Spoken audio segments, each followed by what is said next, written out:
ശ്രീ ജയകുമാർ, നമുക്ക് വൈദ്യുതി വേണം, കൂടുതൽ ഉപഭോഗം ഉണ്ടാവുന്ന സാഹചര്യത്തിൽ നമുക്ക് നമ്മൾ ഈ കൺസ്യൂമേഴ്സായി നിൽക്കുന്ന നമ്മളും ഒന്നും കുറയ്ക്കാൻ തയ്യാറല്ല, ആരും ഒന്നും കുറയ്ക്കാൻ തയ്യാറല്ല.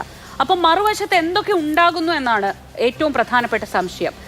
വൈദ്യുതി കിട്ടണം എപ്പോഴാണെങ്കിലും, അതിനുവേണ്ട ട്രാൻസ്മിഷൻ ലൈൻസ് ഉണ്ടാവണം, അതിനുള്ള സ്റ്റോറേജ് കപ്പാസിറ്റി ഉണ്ടാവണം. നമ്മുടെ നാട്ടിൽ എന്ത് ഇൻഫ്രാസ്ട്രക്ചർ ഡെവലപ്മെൻ്റ് ആണ് ഈ മേഖലയിൽ ഉണ്ടായിട്ടുള്ളത്?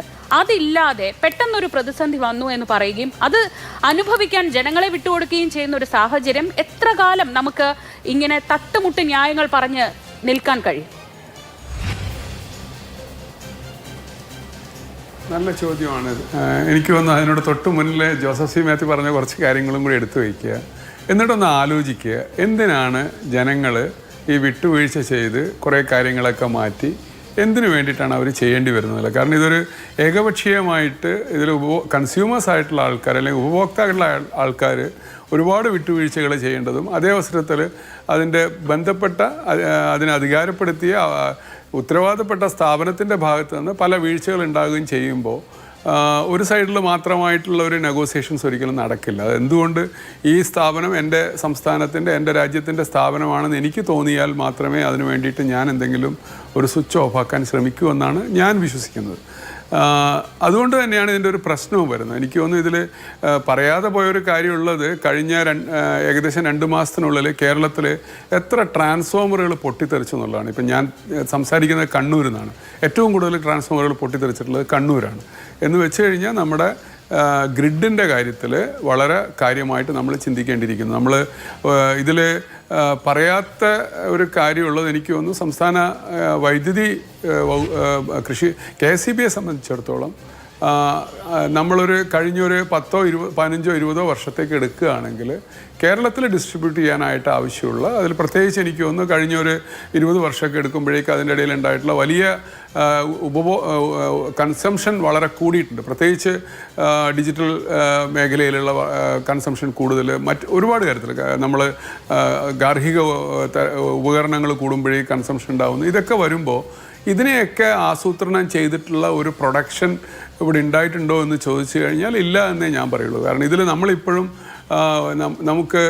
കാരണം എനിക്ക് തോന്നുന്നൊരു ഈ ഇലക്ട്രിസിറ്റി ഉൽപ്പാദനത്തിൻ്റെ കാര്യത്തിൽ പരമ്പരാഗതമായിട്ടുണ്ടായിരുന്ന ചില സാധ്യതകളും ഇന്നുണ്ടായിട്ടുള്ള പുതിയ സാധ്യതകളും ഒക്കെ വളരെയധികം മാറ്റങ്ങൾ ഈ രംഗത്ത് ഉണ്ടായിട്ടുണ്ട്.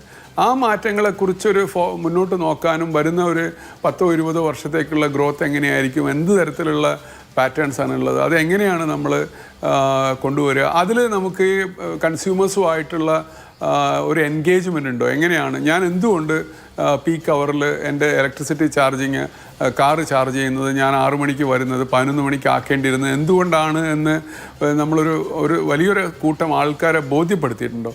അതൊരു വളരെ നാരോ ആയിട്ടുള്ള ഒരു കസ്റ്റമർ ബേസാണ് ഈ കാറുള്ള ആൾക്കാർ. ഇലക്ട്രിക് കാർ വാങ്ങിച്ച ആൾക്കാർ RTO എടുത്തു കഴിഞ്ഞാൽ നമുക്ക് അവർക്ക് വേണ്ടിയിട്ടുള്ളൊരു എഡ്യൂക്കേഷൻ പ്രോഗ്രാമൊക്കെ ചെയ്യാൻ വലിയ ബുദ്ധിമുട്ടൊന്നുള്ള കാര്യമല്ല. അത്തരത്തിൽ എന്തെങ്കിലും കാര്യങ്ങൾ കഴിഞ്ഞ ഈ സമയത്തിനകത്ത് നമ്മൾ 2-3 മാസം എടുക്കണം. അതിൻ്റെ ഇടയിൽ ഈ ഇലക്ഷൻ്റെ ചൂട് ഉണ്ടായിരുന്ന ഒരു സമയത്ത് ആ പേര് പറഞ്ഞ് നമുക്ക് വേണമെങ്കിൽ അതുകൊണ്ടാണ് ഞങ്ങൾ പ്രചരണം നടത്താതിരുന്നതെന്ന് വേണമെങ്കിൽ പറയാം. അതിനു മുന്നേ നോട്ടിഫിക്കേഷൻ മാർച്ചിൽ വരുന്നതിന് മുന്നേ തന്നെ ജനുവരി തൊട്ട് തന്നെ നമുക്ക് വേണമെങ്കിൽ പറയാമായിരുന്നു കൺസംഷൻ നമുക്ക് ഈ വർഷം ഏറ്റവും ചൂട് കൂടിയ വർഷമാണ്.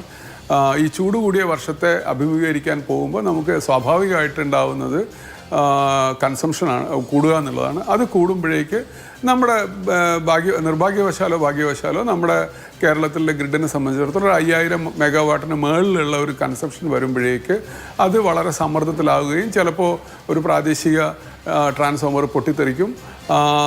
അതല്ലെങ്കിൽ ചില സ്ഥലത്ത് സാങ്കേതിക തടസ്സം ഉണ്ടായിട്ട് വിതരണം തടയാമെന്നൊക്കെ ഉണ്ട്. പിന്നെ ഞാൻ കണ്ണൂർ ഇന്നലെ ഞങ്ങൾ സംസാരിച്ചുകൊണ്ടിരിക്കുമ്പോൾ 10:45 കറണ്ട് പോയി. അപ്പോൾ എൻ്റെ അനിത്യയുടെ ഹസ്ബൻഡ് പറഞ്ഞു അതിന് 11:15 വരുള്ളൂ എന്ന് പറഞ്ഞു.